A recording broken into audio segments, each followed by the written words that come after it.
ఇదిగోండి రైస్ పెట్టుకున్నాను, curry, omelette.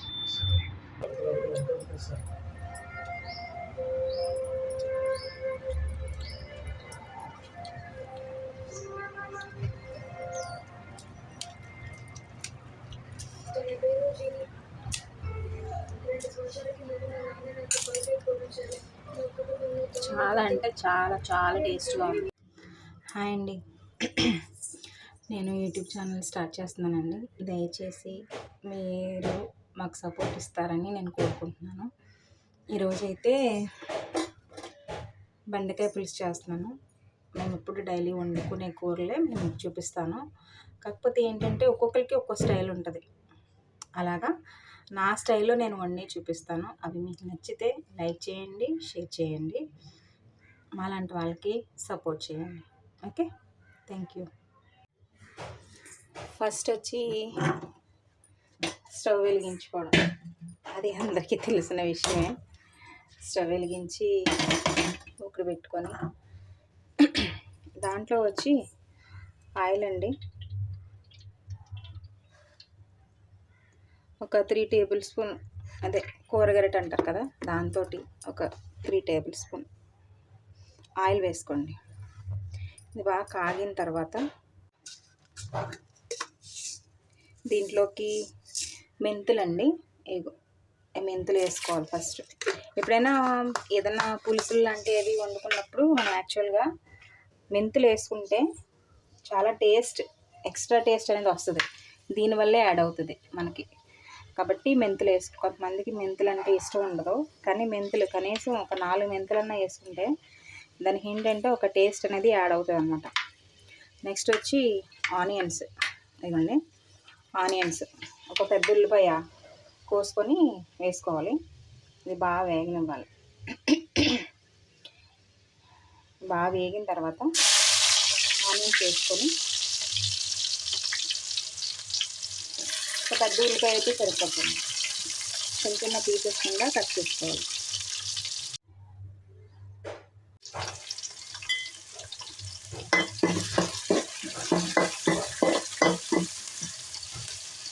బాగా వేగనివ్వాలి.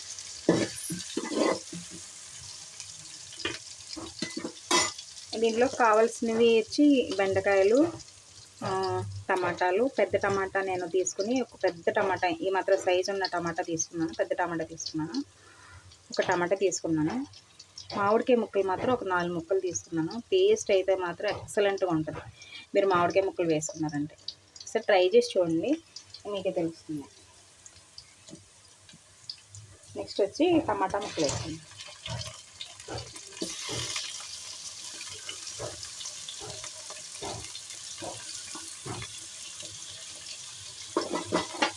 టమాటా ముక్కలు వేసుకుంటే ఒకసారి బాగా కలుపుకొని,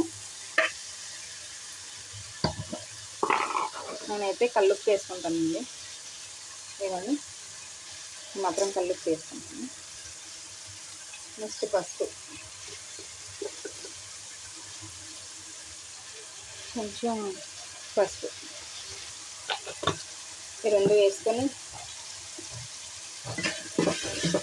బాగా కలుపుకొని ఒక 5 మినిట్స్ మగ్గనిద్దామండి మూత పెట్టేసి.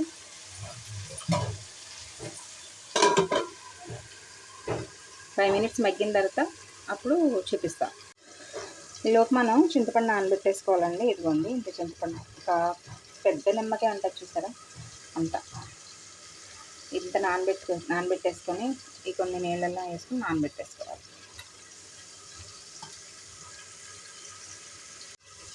ఒకసారి చూద్దాము.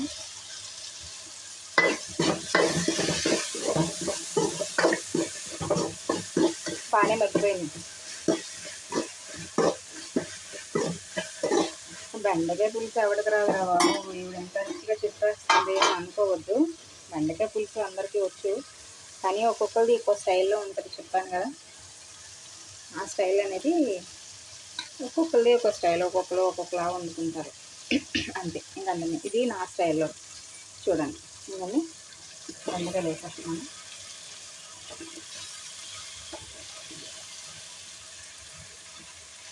ఈ మామిడికాయ ముక్కలు ఇలా ఉంచేసి పచ్చిమిరపకాయలు తర్వాత వేస్తాను. సారి ఇదంతా కలిపేసి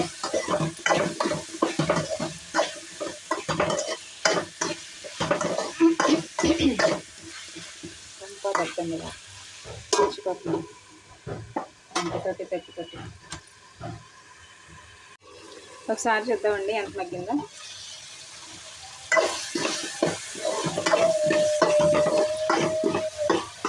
పక్కన వాళ్ళు కుక్క, అది ఎవరైనా అమ్ముకునే వాళ్ళు అయితే అది అలా సైరన్ చేస్తుంది. ఎంత అమ్ముకునే వాళ్ళు అంటే పడదు, వ్యాపారస్తులు ఎవరైనా వస్తే. అంత పెద్దగా అరుస్తుంది చూసారా. అలా మగ్గిపోయింది కదా, మగ్గిపోయిన తర్వాత ఒక 5 minutes ఇంకా కొంచెం మగ్గనిద్దాం. ఓకే, సార్ చూసి కారం వేద్దామండి, చూద్దాం.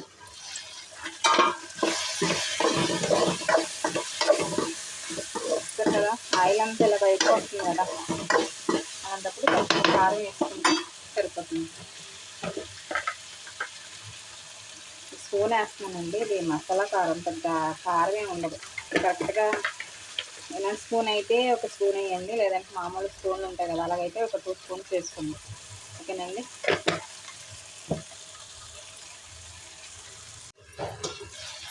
ఇప్పుడు ఒకసారి కలుపుతాం.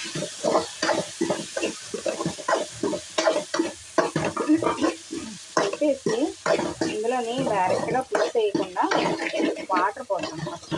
అంటే బెండకాయ కొంచెం ఉడికిన తర్వాత ఇప్పుడు పులుసు వేసుకుంటాం. ఓకేనా. ముందు వాటర్ పోస్తున్నాను, జస్ట్ కొంచెం అంతే, అది ఉడకడానికి, బెండకాయ ఉడకడానికి అంతే.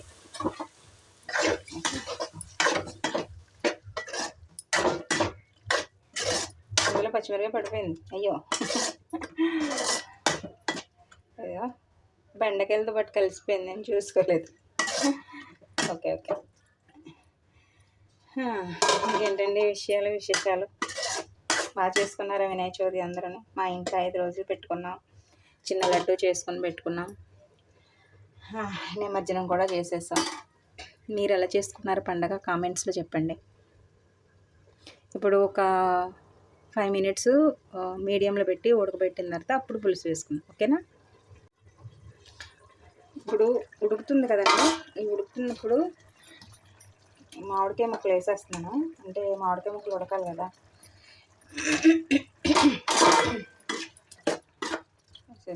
కలిపేసి పచ్చిమిర్చి మాత్రం పులుసు వేస్తాను కదా, పులుసు వేసినప్పుడు పచ్చిమిరపకాయలు వేస్తాను. అంటే అది నేను అలా వేసుకుంటాను. చాలామంది ఉల్లిపాయలతో వేసి మగ్గబెట్టేస్తారు, కానీ నేనైతే మాత్రం పులుసు వేసిన తర్వాత వేస్తాను. ఓకేనండి. ఒకసారి చూద్దామండి. సరే, బెండకాయ లైట్గా ఉడికింది. ఇప్పుడు మనం ఆవిడకి ఉడికిపోయిందిలేండి, ఆవిడకాయ కూడా ఉడికిపోయింది. ఇవ్వండి, ఆవిడకే ఉడికిపోయింది. పులుసు వేసుకుందాం.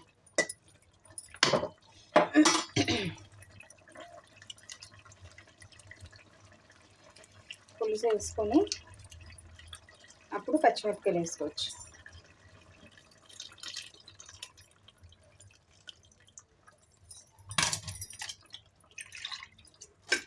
ఈ బెండకాయ పులుసు అంటే మా ఆయన గారికి ఎంత ఇష్టమో. ఎప్పుడైనా కూర ఏదైనా లేనప్పుడు ఆయనే చెప్పేస్తారనమాట.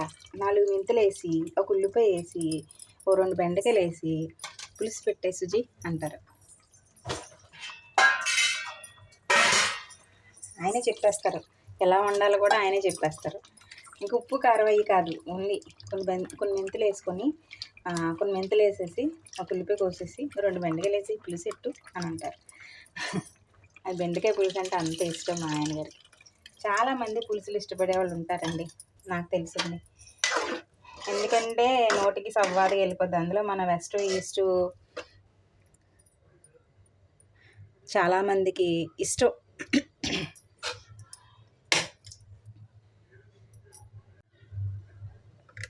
మన వెస్ట్ ఈస్ట్ చాలామందికి పులుసులు అంటే చాలా చాలా ఇష్టంగా తింటారు.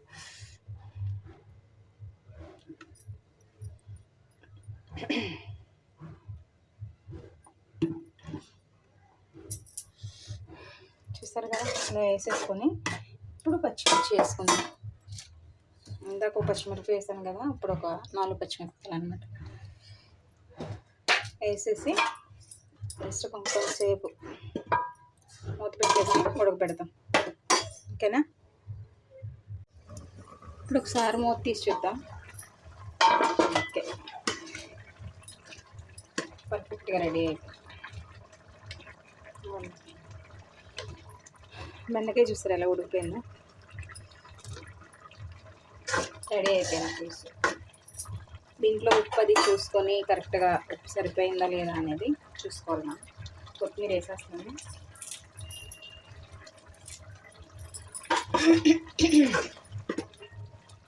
చాలా బాగుంటుందండి. ఒకసారి మీరు కూడా నేను చేసే విధంగా ట్రై చేయండి. ట్రై చేస్తే మీకు బాగా నచ్చుద్ది, నాకు తెలుసుండి. ఇది బెండకాయ పులుసు కర్రీ. మీకు వీడియో నచ్చితే లైక్ చేయండి. ఇదిగోండి రైస్ పెట్టుకున్నాను, కర్రీ, ఆమ్లెట్.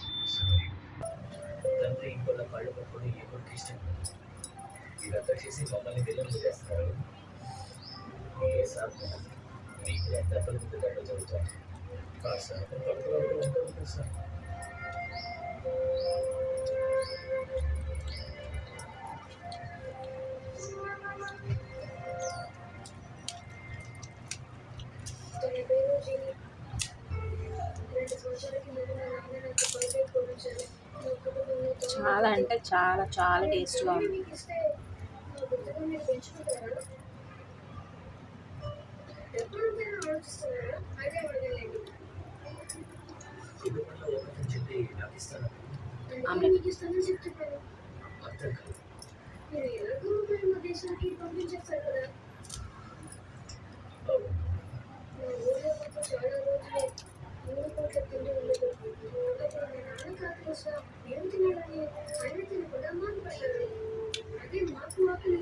సూపర్ ఉంది, చాలా చాలా టేస్ట్ ఉంది. మీరు కూడా ట్రై చేయండి. వీడియో నచ్చితే లైక్ చేయండి, షేర్ చేయండి, సబ్స్క్రైబ్ చేసుకోండి. అలాంటి వాళ్ళకి సపోర్ట్ చేయండి. Thank you. బాయ్.